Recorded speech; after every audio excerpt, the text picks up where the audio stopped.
Merhaba arkadaşlar, kanalıma hoş geldiniz. Bugün sizlerle bu modeli yapıyoruz. Bu videoda da runner ve yastık ikisini bir arada anlattım. Yastık yapılışı diğer yaptığımız yastıklarla çok farkı olmadığı için onu da bu videoda kısaca anlatmaya çalıştım. Yastık kılıfı için video sonunda bakabilirsiniz arkadaşlar. Kısaca orada göstermeye çalıştım. Bu modeli birçok alanlarda kullanabilirsiniz. Benim alanım runner olduğu için bunu runner'da göstermek istedim. Bunu farklı alanlarda kıyafet, çanta, battaniye, perde gibi diğer alanlarda da kullanabilirsiniz arkadaşlar. Modeli standart ölçü çalışmadım. Masa boyu artı sarkıtma payı yaptım. Runner'ımın eni 32 santim. Püskülsüz boyu 1 metre 83 santim arkadaşlar. Artı püskül boyu var. Bu ölçülerdeki bir runner'a püskülsüz haline 600 metre ip kullandım. Yastığımın ölçüsü 45'e 45 santim. Bu ölçülerdeki bir yastığın üzerine göre çalıştım. Bunu istediğiniz ölçülerde çalışabilirsiniz. Bu ölçülerdeki bir yastığa yaklaşık 250 metre püskülsüz haline kullandım. Püsküllere ekstra ip gidiyor. Boncuklarımın ölçüsü 19 mm. Püskülleri sadece ön kısmına taktım. Arkaya püskül takmadım. Bu modeli yaparken ütülenebilir ipleri tercih etmenizde fayda var. Çünkü model yapıldıktan sonra ütü istiyor arkadaşlar. İstediğiniz ipleri tercih edebilirsiniz. Kanalıma hala abone değilsiniz. Kanalıma ücretsiz abone olabilirsiniz arkadaşlar. Zili açarak sıradaki videolardan anında haberdar olabilirsiniz. Şimdi sizleri daha fazla bekletmeden yapılışına geçebiliriz. Ben yurt dışında yaşıyorum. Yabancı marka ip kullanıyorum. Aynı özelliklerde ipi bulabilmek için bu arkadaki metrajlarına ve özelliklerine bakmamız gerekiyor. İp alırken ipin kalınlığı 2 mm ama %46 koton, %40 polyester, %14 rayon. Bu yüzdelikler iplerde değişebilir. Önemli olan karışım olması. %100 koton olmaması gerekiyor bunu yaparken. Bu tarzda bir makrome ipi alırken %100 koton ya da %100 polyester ip almamaya dikkat ediyoruz. Çünkü bu yumuşaklıkta olması için bu karışımların olması gerekiyor. Bir de metrajlarına da bakarsanız aynı kalınlığı rahatlıkla bulabilirsiniz. 250 gramda 250 metre ip var. Tığ önerisi 2 ile 4 mm arasında. Ben elime 4 mm yatkın olduğu için 4 mm tığ kullanıyorum. İp alırken bu arkayı muhakkak okuyalım. Bu gramaj ve yüzdeliklere bakarsanız aynı özelliklerde ipi rahatlıkla bulabilirsiniz. Şimdi modele zincir çekerek başlıyorum. Benim yaptığım ölçülerdeki bir taban sayısı için toplamda 62 zincir gerekli. Şimdi taban kısmı için 62 zincir hazırlıyorum. Zincirimizi hazırlarken de sizlerden bir ricam olacak. Bu videoya bir beğen ve yorum yaparak destek olursanız sevinirim. Bir de bu video sizler için faydalı olduysa yorumlar kısmında belirtirseniz sizden sonra gelecek abonelerin izlemesine vesile olabilirsiniz. Şimdi 62 zincir hazırlayıp geliyorum. Taban kısmı için toplamda 62 zincir çektim. 4 zincir de ekstra çekeceğim. Sayım sırasında bir yanlış yaptıysam bu ekstra zincirlerden kullanabilirim. Gerek kalmazsa sökebiliriz arkadaşlar. Yeni sıraya başlıyorum. 11. zincirde bir sık iğne yapıyorum. 11. Bir sık iğne yapıyorum. Şimdi zincir halkaları yapıyoruz. 7 zincir. Aşağıdan da 6. zincirde bir sık iğne yapıyorum. 7 zincir. Aşağıdan 6. zincirde bir sık iğne yapıyorum. Bu sırayı bu şekilde yapıyoruz sıra sonuna kadar. 7 zincir. 6. zincirde bir sık iğne. Bu şekilde sıra sonuna kadar bu halkalardan yapıyoruz. Başlangıçtaki halka ile birlikte toplamda 9 tane halka olacak. 10.'yu yarım yapacağız. Birlikte yapalım. Bu şekilde sıra sonuna kadar yapalım. Sıra sonuna kadar bu ilk yaptığım halka ile birlikte 9 halka yaptım. Şimdi sonuncu halkayı yarım yapıyorum. 3 zincir. Tığımı bir sefer doluyorum. Aşağıdan 3. zincire batarak bir ikili trabzan yapıyorum. Sırayı bu şekilde bitiriyoruz. Ekstra zincir çekmiştim. Bunları kullanmama gerek kalmadı. Şimdi bu zincirleri sökebilirim.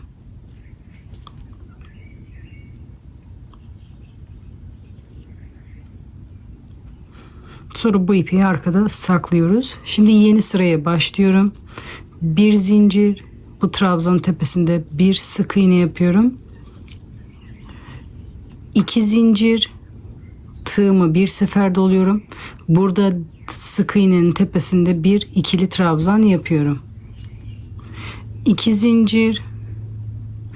Bu diğer sırada yaptığımız bu zincir halkalarının tam ortasına, yani 4. zincire batarak bir sık iğne yapıyorum. Direkt zinciri de yapabilirsiniz. Bu şekilde ortada boşlukta da sık iğne yapabilirsiniz. Ama zincire yapınca kayma olmuyor. Daha iyi duruyor. 2 zincir, tığımı bir seferde doluyorum. Sık iğnenin tepesinde bir ikili trabzan yapıyorum. 2 zincir. Bu zincir halkasının 4. zincirinde bir sık iğne. 2 zincir. Sık iğnenin üzerinde bir ikili trabzan. Bu sırayı da bu şekilde tamamlıyoruz. Aralarda 2 zincir.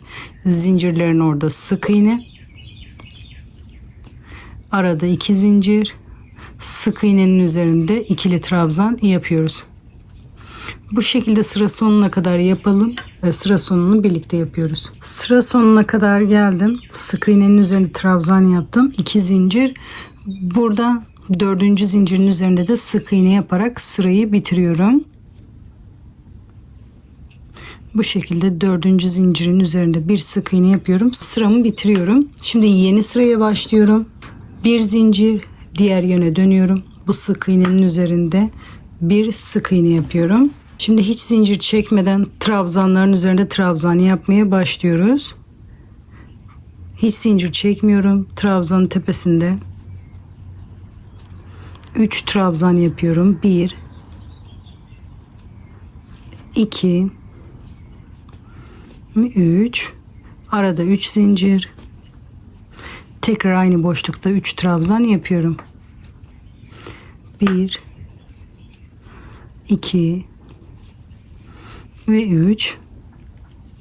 Hiç zincir çekmeden bu aradaki sık iğnenin üzerinde bir sık iğne yapıyorum. Bu şekilde ilk örneğimizi tamamlamış oluyoruz. Aynı işlemi burada trabzanın tepesinde yapıyoruz. Hiç zincir çekmeden buradaki trabzanın tepesinde 3 trabzan, 1 2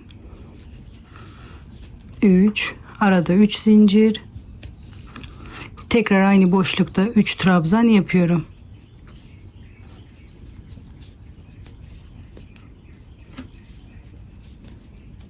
Hiç zincir çekmeden bu aradaki sık iğnenin üzerinde bir sık iğne yapıyorum.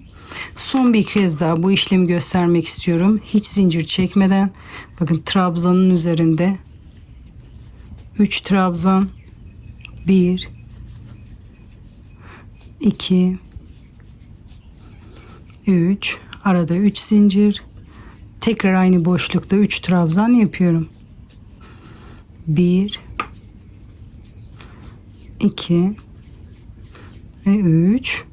Buradaki sık iğnenin üzerinde bir sık iğne. Aynı işlemi tekrar ederek sıra sonuna kadar yapalım. Sıra sonuna kadar geldim. Sonuncu trabzanın üzerinde trabzanlarımı yaptım. Bu başlangıçtaki sık iğnenin tepesine batarak bir sık iğne yapıyorum. Dönüş için toplamda 6 zincir hazırlıyorum. Diğer yöne dönüyorum. Direkt boşlukta bir sık iğne yapabilirsiniz. İkinci zincirin içinde de bir sık iğne yapabilirsiniz. Şimdi bu aralarda üçlü trabzanlar yapıyoruz. 2 zincir, tığıma 2 sefer doluyorum. Bu aradaki sık iğnenin tepesinde üçlü trabzan yaparak aynı boyda olmasını sağlıyoruz arkadaşlar. Düz olması için. 2 zincir, boşlukta ya da ikinci zincirde bir sık iğne. Bu örneğin 4. sırası. Bundan sonra örneğe yeniden başlıyoruz. 2 zincir, tepesinde bir sık iğne, 2 zincir, arada üçlü trabzan yapıyoruz. Bu şekilde bunu da sıra sonuna kadar yapalım. 2 zincirler buraları kasıyorsa 3 zincir de yapabilirsiniz. Bu şekilde sıra sonuna kadar yapalım. Sıra sonuna kadar geldim. Şimdi sıra sonunda da 2 zincir, tığıma 2 sefer doluyorum. Buradaki sık iğnenin tepesine batarak bir üçlü trabzan yapıyorum. Sırayı bu şekilde bitiriyorum. Aynı örneği tekrar edeceğiz. Bu ilk sırada yaptığımız zincir halkalı sırayı yapıyoruz. Bir zincir yapıyorum. Diğer yöne dönüyorum. Trabzanın tepesinde bir sık iğne yapıyorum. 6 zincir. Burada sık iğnenin tepesinde bir sık iğne. 7 zincir. Şimdi hep sık iğnelerin üzerine batacağız. Bu sırada trabzanların tepesine batmıyoruz. 7 zincir. Sık iğnenin tepesinde bir sık iğne. Bu sırayı da bu şekilde bu zincir halkalarından yaparak sıra sonuna kadar yapalım. Sıra sonuna kadar geldik. Sonuncu halkayı yarım yapıyoruz. 3 zincir, tığımı bir sefer doluyorum. Buradan 3. zincire batarak bir ikili trabzan yapıyorum. Bir zincir, diğer yöne dönüyorum. Şu sırayı yapacağız. Trabzanın tepesinde bir sık iğne. Şimdi bu sık iğnelerin üzerinde buradaki gibi trabzan, zincirin üzerinde de sık iğne yapacağız. Aralarda da 2 zincir. 2 zincir, sık iğnenin üzerinde bir ikili trabzan, 2 zincir, ortada yani 4. zincirde bir sık iğne, 2 zincir, burada sık iğnenin üzerinde bir ikili trabzan, 2 zincir, 4. zincirde bir sık iğne, 2 zincir, sık iğnenin üzerinde bir trabzan, 2 zincir, 4. zincirde bir sık iğne. Bu tekrar edeceğimiz ikinci sıra. Örneğin ikinci sırası. Bu şekilde sıra sonuna kadar yapalım. Sıra sonuna kadar geldim. 2 zincir, buradan 4. zincire batarak bir sık iğne yapıyorum. Bir zincir, diğer yöne dönüyorum. Şimdi buradaki trabzanlı sırayı yapacağız. Sık iğnenin üzerinde bir sık iğne, hiç zincir çekmeden trabzanın tepesinde 3 trabzan yapıyorum. 1 2 3, arada 3 zincir, tekrar aynı boşlukta 3 trabzan yapıyorum. 2 3, sık iğnenin üzerinde bir sık iğne, hiç zincir çekmeden trabzan tepesinde 3 trabzan yapıyorum. 3, arada 3 zincir, tekrar aynı boşlukta 3 trabzan yapıyorum. 2 3, sık iğnenin üzerinde bir sık iğne yapıyorum. Tekrar hiç zincir çekmeden trabzanın tepesinde trabzanları yapmaya başlıyoruz. Bu şekilde sıra sonuna kadar yapalım. Sıra sonuna kadar geldim. Hiç zincir çekmeden sık iğnenin tepesinde bir sık iğne yapıyorum. Örneğin 3. sırası da bitti. Şimdi tekrar edeceğimiz 4. sırayı yapıyorum. 6 zincir, diğer yöne dönüyorum. Boşlukta 2. zincirde bir sık iğne, 2 zincir. Şimdi bu sırada burada yaptığımız üçlü trabzanları yapıyoruz. Tığımı 2 sefer doluyorum. Sık iğnenin tepesinde bir üçlü trabzan, 2 zincir, ortada bir sık iğne, 2 zincir, tığımı 2 sefer doluyorum. Sık iğnenin tepesinde bir üçlü trabzan yapıyorum. 2 zincir, boşlukta bir sık iğne. Bunu da bu şekilde sıra sonuna kadar tamamlayalım. Sıra sonuna kadar geldim. 2 zincir, tığımı 2 sefer doluyorum. Sık iğnenin tepesinde bir üçlü trabzan yapıyorum. Bu şekilde bu sırayı da bitirmiş oluyoruz. Şimdi yeni sırada bu sıradan başlıyoruz. Zincir halkaları yapıyoruz. Bir zincir, ilk trabzanın tepesinde bir sık iğne. Burada 6 zincir yapmıştık. Sık iğnenin üzerinde bir sık iğne, 7 zincir, sık iğnenin üzerinde bir sık iğne. Bu şekilde bu sırayı da tamamlıyoruz. Bu örneği yaparken hep şu 4 sırayı tekrar ederek bu modeli istediğimiz uzunluğa kadar uzatıyoruz. Şimdi bu kısmı daha fazla video çekmeme gerek yok. Şu kısmı tekrar ederek bunu yapmak istediğimiz uzunluğa kadar yapıyoruz. Hala aklımızda soru işareti varsa videoyu buraya kadar geri alarak bu kısmı tekrar izleyebilirsiniz arkadaşlar. Ya da yaptığımız örneğe bakarak bunu bu şekilde devam edebilirsiniz. Bunu yapmak istediğimiz uzunluğa kadar yapıyoruz. Son sırayı da şu sırada bitiriyoruz. Bu trabzanlı sırada. Bu sırada bitirerek püsküllerimizi takıyoruz. Boy ölçüsünü ben standart ölçü çalışmadım. Masamın ölçüsüne göre çalıştım. Sizler de bunu kendi masanızın ölçüsüne göre uzatabilirsiniz. Şimdi bunu uzatıp geliyorum. Sonra püskül yapılışına geçebiliriz. Şimdi runner'ımı uzatmak istediğim uzunluğa kadar uzattım. Son sırayı da bu şekilde bitirdim. Şimdi püskül yapılışına geçebiliriz. Şimdi püskül yaparken bu şekilde 2 adet ip hazırlıyorum püskülü bağlamak için. Püskülü 2 türlü yapabilirsiniz. Birincisi benim gibi elinizde sararak yapabilirsiniz. İkincisi de bir cisme sararak kart, karton, kumanda ne isterseniz istediğiniz bir cisme sararak da yapabilirsiniz. Yapacağınız cismin genişliği önemli. Ne kadar uzunlukta yapmak istiyorsanız.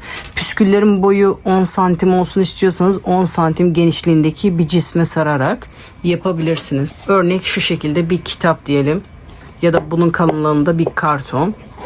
Bu şekilde ona sararak da yapabilirsiniz. Ben şimdi elimde göstereceğim ama dediğim gibi bir cisme sararak da bu şekilde yapabilirsiniz.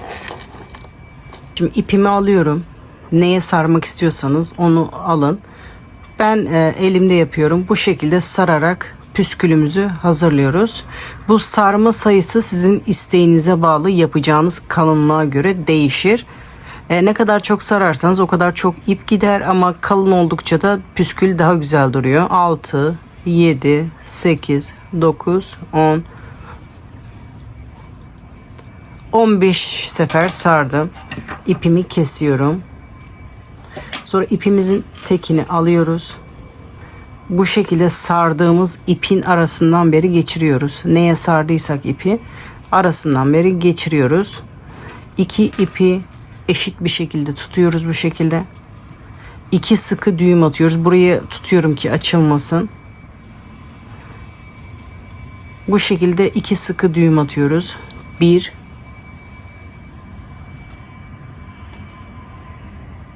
ve 2.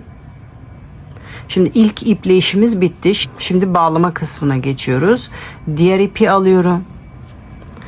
İpin tek tarafını bu şekilde püskülün boyunda tutuyorum. Sonra yukarıdan yaklaşık 1,5-2 santim genişliğinde bir mesafe bırakıyoruz. Bu mesafeyi bütün püsküllerde eşit olarak yapmamız gerekiyor ki bu kısımları aynı dursun. Yaklaşık 1,5-2 santim genişliğinde bir mesafe bırakıyorum. Bu ipimi de sıkıca burada tutuyorum. Şimdi sarmaya başlıyorum.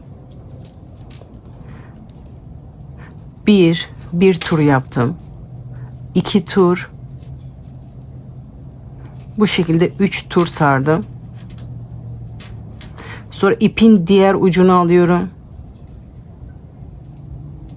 Daha fazla sarma işlemi yapmak istiyorsanız bu kısımda sarabilirsiniz. Burada da 2 düğüm atıyorum.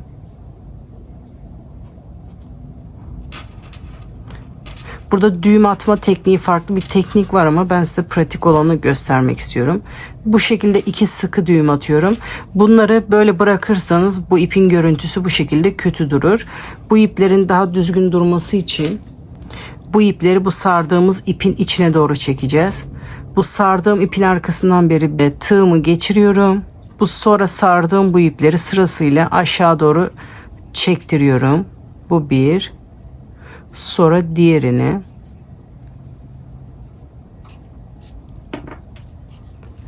Sonra bu ipleri düğümü arkaya doğru getirmeye çalışıyorum. Parmağım yardımıyla düğümü arkaya getiriyorum.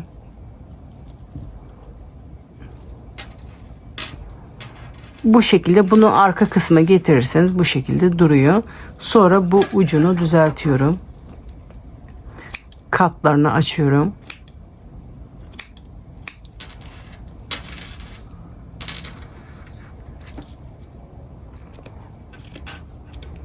Bu şekilde püsküllerimiz hazır. Püskülleri bu şekilde sade olarak kullanabilirsiniz. Buralara boncuk da takabilirsiniz. Püskülleri daha kalın yapmak istiyorsanız sarma sayısını çoğaltmanız gerekiyor. Bakın bunu 15 defa sararak yapmıştım. Bunu 30 defa sararak yaptım. Püsküllerim hazır. Dilerseniz bu şekilde bir tane boncuk takabilirsiniz. Dilerseniz bu şekilde sadece püskül takabilirsiniz. Ya da 2 tane boncuk takabilirsiniz.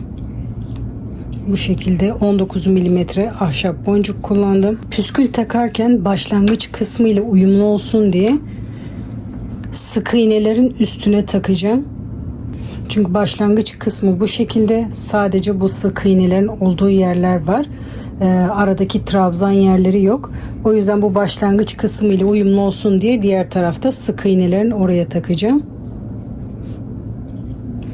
2 tane ahşap boncuk takıyorum. Başlangıç kısmında bu battığım sık iğnelerin oraya batarak ipimin tekini geçiriyorum. 2 sıkı düğüm atıyorum.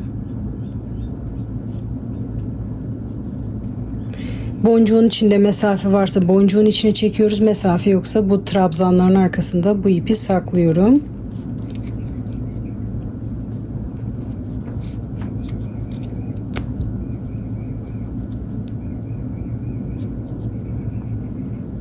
Sonra püskülün içine doğru bu fazlalık ipi çekiyorum.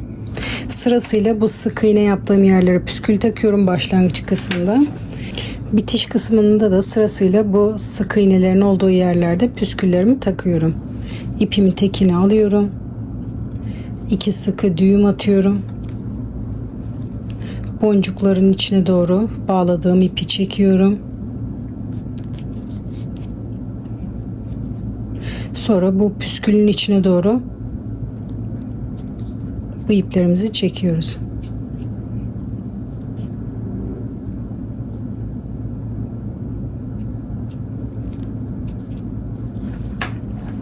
Sırasıyla bu sık iğnelerin olduğu yerlere püsküllerimi takıyorum. Bu püskül takma mesafesi sizin göz zevkinize bağlı. Dilerseniz bir tane atlayıp ikinciye de takabilirsiniz. Bu şekilde de ayarlayabilirsiniz. Ben sırasıyla bütün sık iğnelere takıp geliyorum. Sık kılıfı yaparken de taban kısmı için standart bir ölçü çalışmayacağım. Yastığımın genişliğinde zincir çekerek örneği oluşturacağım. Herkesin el sıklığına göre, yastığına göre, ipine göre bu ölçü sayı değişebilir. O yüzden en iyi yöntem bu şekilde. Şimdi sırasıyla zincir çekiyoruz. Bir sayı yok. Yastığın genişliğince bu zincirimi hazırlıyorum. Bu şekilde bu kenardan ölçmeye başlıyorum. Bu diğer kenara kadar zincir hazırlıyorum. Şimdi ölçüyorum. Yastığın uzunluğunca zincirimi çektim. Şimdi dönüş için 6 zincir çekmem gerekiyor. 2 tane de ekstra çekelim taban kısmı için. Hafif uzun yapalım. Şimdi 6 zincirde dönüş için yapıyorum. Runner'daki gibi. Şimdi örnek kısmını aynı runner'daki gibi yapıyoruz. 12. zincirde sık iğne yapıyorum.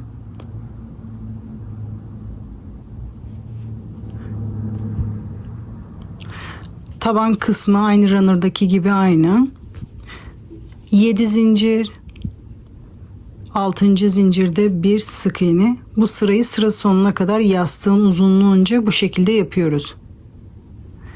7 zincir, 6. zincirde bir sık iğne. Bu şekilde yastığın kenarında ölçüyorum. Yastığın boyuna gelene kadar örüyorum. Bu şekilde halkalarımızı oluşturalım. Şimdi ölçüyorum.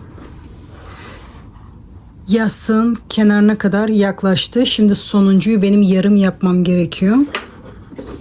Şu kısmın tam kenarda bitmesi için buradaki gibi yarım bitmem gerekiyor. Şimdi örneğin en yakın yerde tam olarak yaptım. Sıra sonunu da yarım olarak yapıyorum. 3 zincir, tığıma bir sefer doluyorum. 3. zincirde bir trabzan yapıyorum. Kenara gelmiş oluyorum. Burada fazlalık bir zincir var. Onu da runner'daki gibi sökebiliriz. Şimdi diğer tarafa doğru dönüyorum. Yastığın diğer tarafını yapıyoruz. Bu yastığı bu şekilde dönerek yapacağız. 3 zincir, aynı noktaya batarak bir sık iğne yapıyorum. Şimdi diğer yönde de burada yaptığımız işlemin aynısını bu tarafa yapıyoruz. 7 zincir, aynı noktaya batarak bir sık iğne. Bu sırayı da bu şekilde sıra sonuna kadar yapıyoruz. 7 zincir, aynı noktaya batarak bir sık iğne. Bu şekilde sıra sonuna kadar yapalım. Sıra sonuna kadar geldim. 3 zincir. Buradan 4. zincire batıyorum. Bakın bu sık iğneden sonra Dördüncü zincire batarak sıramı birleştiriyorum. Şimdi yeni sıraya başlıyoruz. Burada sık iğne yapmama gerek yok. Sık iğne yerine bir zinciri yapıyorum. Runner'da yaptığımız işlemin. Şimdi arada 2 zincir, sık iğnenin tepesinde bir trabzan, 2 zincir, dördüncü zincirde bir sık iğne.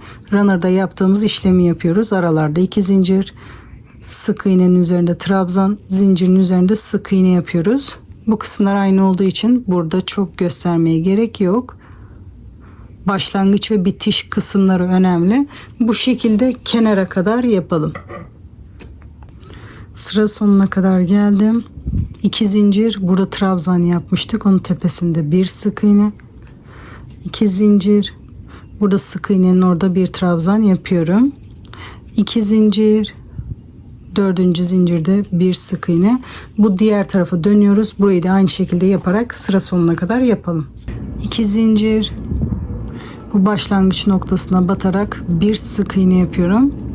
Buradaki bu görüntü hoşunuza gitmediyse buradaki dönüş zincirini küçültebilirsiniz arkadaşlar. Şimdi trabzanlı sıraya başlıyoruz. Sık iğne yerine burada bir zincir yaptım. Şimdi trabzanın tepesinde 3 trabzan yapıyorum. 3 trabzan, arada 3 zincir, tekrar aynı boşlukta 3 trabzan yapıyoruz.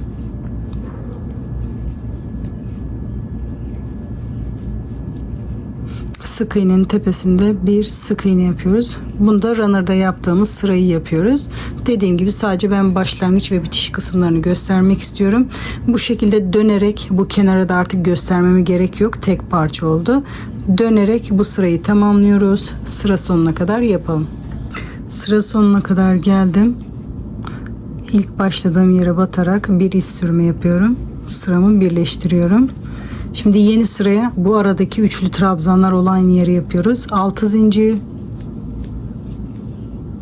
Burada boşlukta ya da ikinci zincirde bir sık iğne. 2 zincir. Tığıma 2 sefer doluyorum. Sık iğnenin tepesinde üçlü trabzan. 2 zincir. Burada ikinci zincirde ya da boşlukta bir sık iğne yapıyoruz. Runner'da yaptığımız üçlü trabzanlı sırayı yapıyoruz. Yani tekrar edeceğimiz dördüncü sıraya sonuncu sıra bu. Bunu da bu şekilde dönerek sıra sonuna kadar yapalım. Sıra sonuna kadar geldim. 2 zincir. Buradan dördüncü, buradan üçüncü zincire batarak iz sürme yapıyorum. Şimdi bu ilk yaptığımız sıraya başlıyoruz. 6 zincir. İlk sık iğnenin üzerinde bir sık iğne yapıyoruz. 7 zincir. Burada sık iğnenin tepesinde bir sık iğne. 7 zincir. Sık iğnenin tepesinde bir sık iğne. Bu şekilde bu sırayı tamamlıyoruz. Bundan sonraki sıralarda da burada yaptığımız işlemleri yapıyoruz. Şu 4 sırayı tekrar ederek bu yastığımızı yapmak istediğimiz uzunluğa kadar yapıyoruz. Bu şekilde yastığın üzerine ölçünce püskülle birlikte yastığın neresine gelmesini istiyorsanız oraya kadar örüyoruz. Bu son sırada nerede bitmesini istiyorsanız o sıraya kadar örüyorsunuz. Runner'la takım olsun diyorsanız, bu şekilde bitsin diyorsanız bu sırada bitirebilirsiniz. Ya da uç kısmı oymalı bitsin istiyorum diyorsanız bu sırada da bitirebilirsiniz. Şimdi ben de bunun yastığımın boyunca örüp sonra püsküllerimi takacağım. Buraya kadar örelim. Yastık kılıfımı ördüm. Yastığın üzerinde ölçüyorum. Bu benim için yeterli bir ölçümü. Buraya da püskül gelecek. Püskül olunca da şuraya kadar falan gelecek. Yastığa püskülü takarken aynı runner'daki gibi takıyorum. 2 tane ahşap boncuk kullanıyorum. Bu şekilde daha iyi görünüyor. İkinci zincirden beri ya da direkt boşluktan da takabilirsiniz. İpimi alıyorum. 2 sıkı düğüm atıyorum.